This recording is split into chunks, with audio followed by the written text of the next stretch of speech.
Hello दोस्तों, good morning. मैं उमेंद्र स्वागत करता हूं आप सभी का अपने इस यूट्यूब चैनल टारगेट जेई में।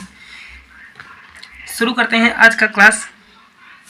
आज का क्लास हमारा विस्कोसिटी टॉपिक पे है, जो कि बहुत ज़्यादा इम्पोर्टेंट होने वाला है।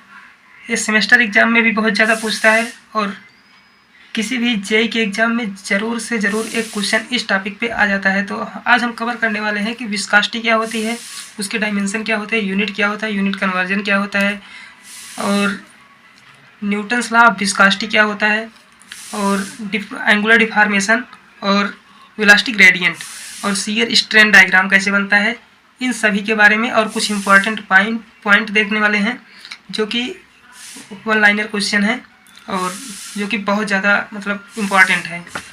वो सबको आज हम कवर करने वाले हैं। तो शुरू करते हैं आज का क्लास। देखते हैं विस्कोसिटी। ये रहा विस्कोसिटी। अब इसका डिफिनेशन देखते हैं।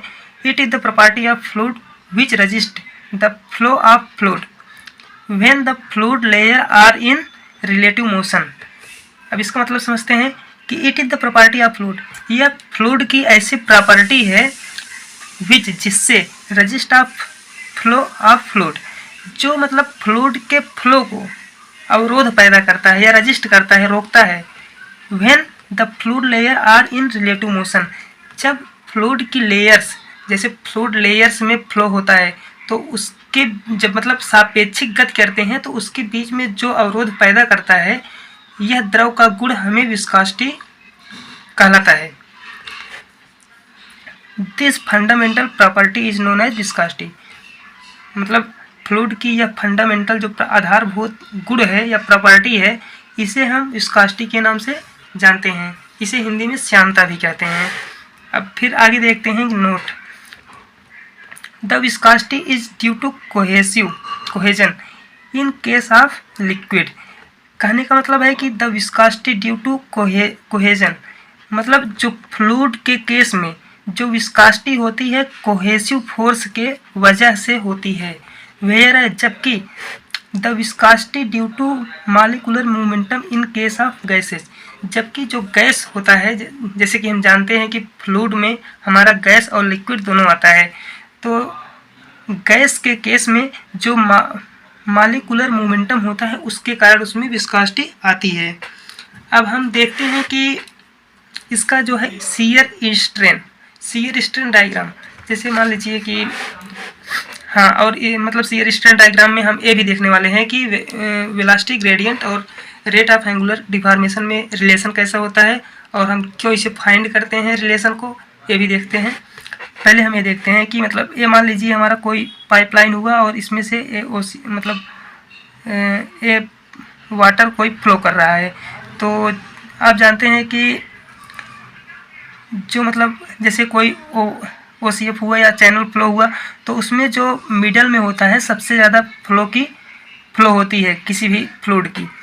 और जैसे यहाँ पे हमारा फ्लूइड जो है सबसे ज़्यादा है यहाँ पे, और यहाँ पे उससे कम है, फिर यहाँ पे उससे कम हुआ, यहाँ पे उससे कम, यहाँ पे, चूँकि ये हमारा किसी भी पाइपलाइन का मिड पॉइंट है, यहीं पे हमारा वेलोसिटी सबसे अधिक है, ऐसा हम अज्यूम करते हैं। और इसके नीचे जो यहाँ पे विस्कोसिटी लगेगा उसके कारण इसमें थोड़ा सा फ्लो कम होगा, फिर यहाँ पे इससे थोड़ा सा कम होगा, विस्कोसिटी के कारण यहाँ पे उससे कम होगा, यहाँ पे उससे कम होगा, और लास्ट पॉइंट पे लगभग 0 होगा। और हम इसका जब स्ट्रेन डायग्राम बनाते हैं, शियर स्ट्रेन, तो देखते हैं कि यहाँ से यहाँ तक मतलब कितना डिस्टेंस तय करा, जो मतलब ये हमारा u वेलोसिटी है डेल्टा टी समय में। मान लीजिए कि हमारा जो फार्मूला होता है डिस्टेंस का, मतलब स्पीड इंटू टाइम होता है, तो टी टाइम में हमारा u इंटू डी टी, मतलब इतना डिस्टेंस कवर करेगा। और जो ऊपर है मतलब यहाँ पे हम देख रहे हैं कि मतलब यहाँ पे हमारा वेलोसिटी इससे du ज़्यादा है, मतलब कुछ ज़्यादा है। जितना नीचे आने पे कम हुआ, जितना हमारा विस्कोसिटी कर्ण कम हुआ है, उतना मतलब ऊपर du ऐड है।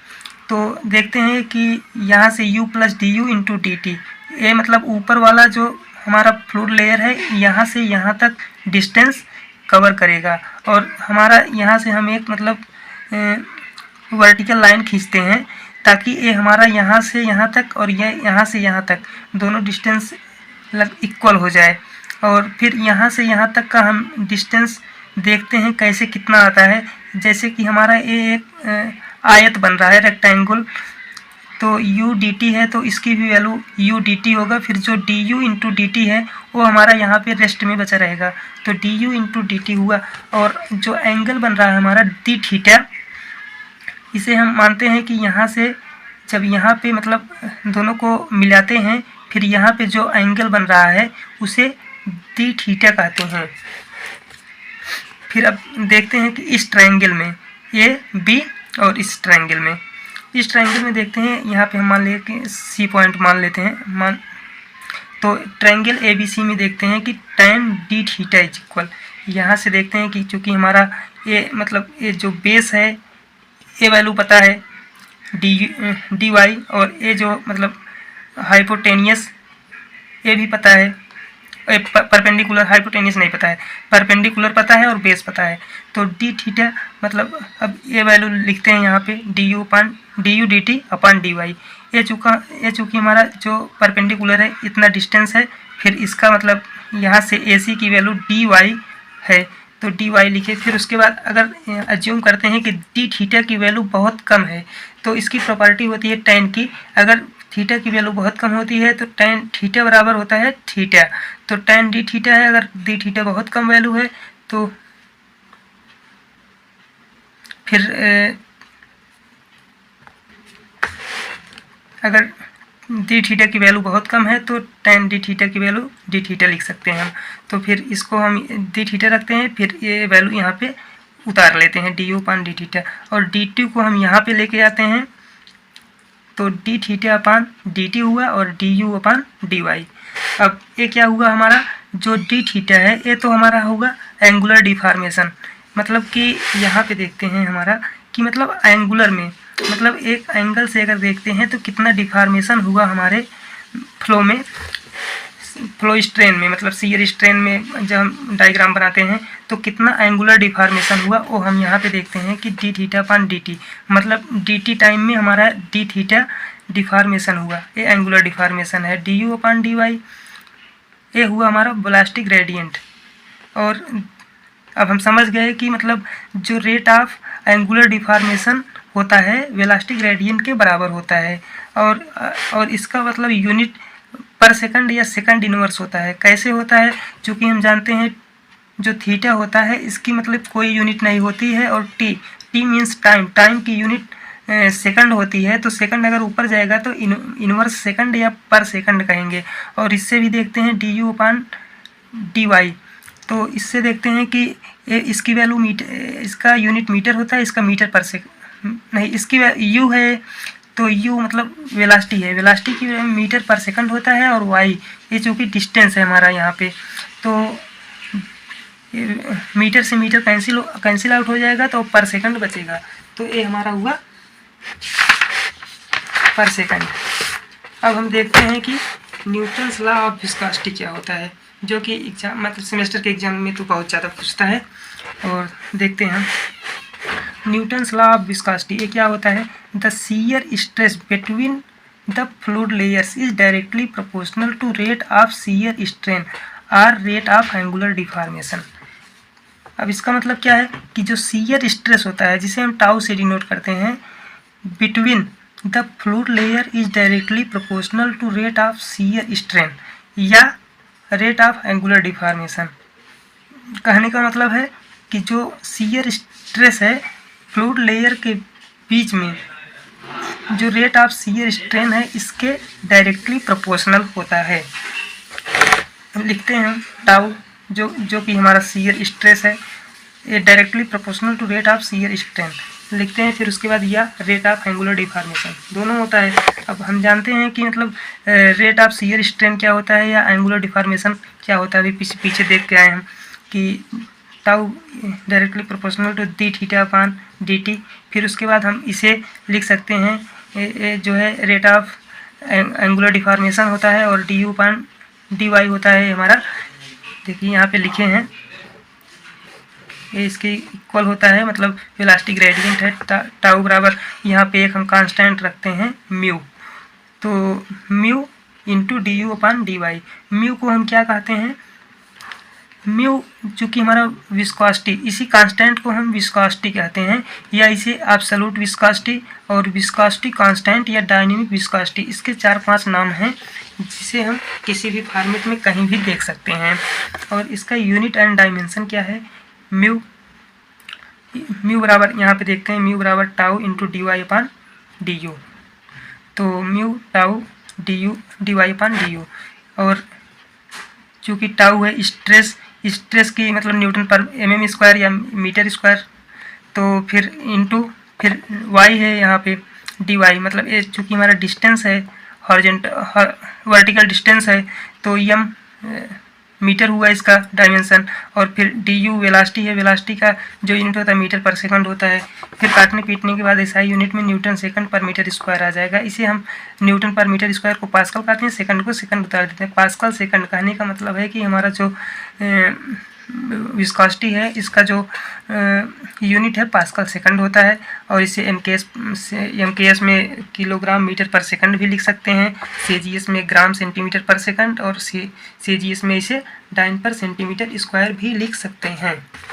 आगे देखते हैं हम कि और कौन कौन से इसके जो है यूनिट होते हैं। इसे पॉइज में भी हम लिखते हैं, सेंटीपॉइज भी लिखते हैं, और डायमेंशन क्या होता है m1 L-1 T-1। और यूनिट कन्वर्जन में देखते हैं कि यूनिट कन्वर्जन में बताया कि मतलब 1 न्यूटन पर मीटर स्क्वायर इंटू सेकंड, ये इसका यूनिट होता है। और अब इसे हम पास्कल न्यूटन पर मीटर स्क्वायर को पास्कल लिखते हैं और सेकंड को सेकंड उतार देते हैं। फिर उसके बाद इसको हम किलोग्राम मीटर पर सेकंड, ये मतलब इसकी एमकेएस सिस्टम में हुआ। फिर उसके बाद ये जो है हमारा 10 ग्राम पर सेंटीमीटर पर सेकंड, ये जो है हमारा सीजीएस सिस्टम में हुआ। ये हमारा सीजीएस सिस्टम हुआ, ये भी सीजीएस और ये भी सीजीएस, ये सेंटीमीटर में चेंज किए हैं तो फिर देखते हैं हम आगे इसके मतलब जो बहुत इम्पोर्टेंट है ये टॉपिक नोट वाला देखते हैं हम। Viscosity of water at 20 degree temperature is equal to 0.00089 pascal second. मतलब 20 डिग्री सेंटीग्रेड पे हमारा विस्कोसिटी, जो वाटर की विस्कोसिटी होती है 0.00089 पास्कल सेकंड के इक्वल होती है, या इसे हम लिख सकते हैं कि 0.89 सेंटीपॉइज। अब कैसे यहाँ पे आया, आप यूनिट कन्वर्जन से इसे कन्वर्ट कर सकते हैं, सेंटीपॉइज होगा। जैसे कि यहाँ पे आप देख लीजिए कि पास्कल सेकंड, यहाँ पे एक पास्कल सेकंड में 10 पावर 3 मीन्स 1000 सेंटीपॉइज होता है। तो अगर हम 0.000 में 1000 का मल्टीप्लाई करेंगे तो 3 जीरो यहाँ से कैंसिल होके ये हमारा जो पॉइंट है यहाँ पे आ जाएगा 8 के पहले, तो सेंटीपॉइज हुआ। और इतने को अप्रॉक्स में हम मान लेते हैं कि 1 सेंटीपॉइज होता है।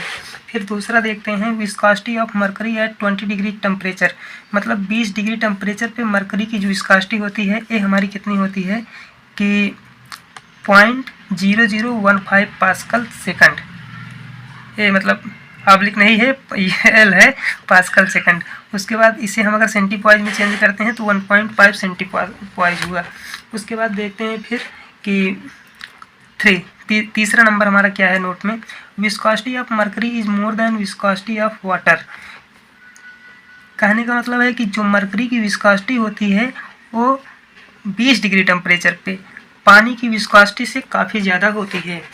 और अब देखते हैं कि कितनी होती है।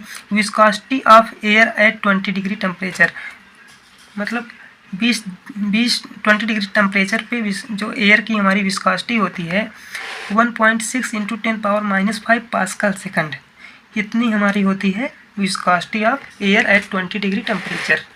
फिर देखते हैं fifth number, viscosity of air is approximate 50 time of viscosity of air. कहने का मतलब पानी की जो विस्कोसिटी होती है वायु की विस्कोसिटी से लगभग 50 गुना ज़्यादा होती है। फिर आगे वाला पॉइंट देखते हैं हम, according to the Newton law of viscosity the graph between the shear stress and velocity gradient is linear.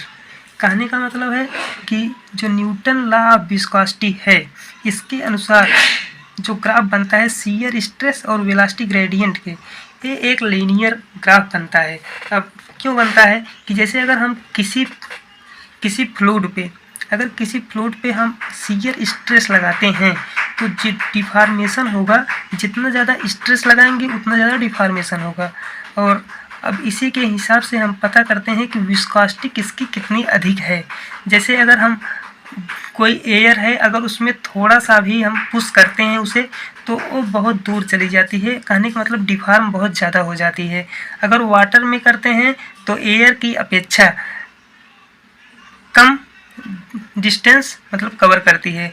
और जो हाइड्रोगेरम या मरकरी है तो वाटर से भी कम मतलब डिफॉर्म होती है।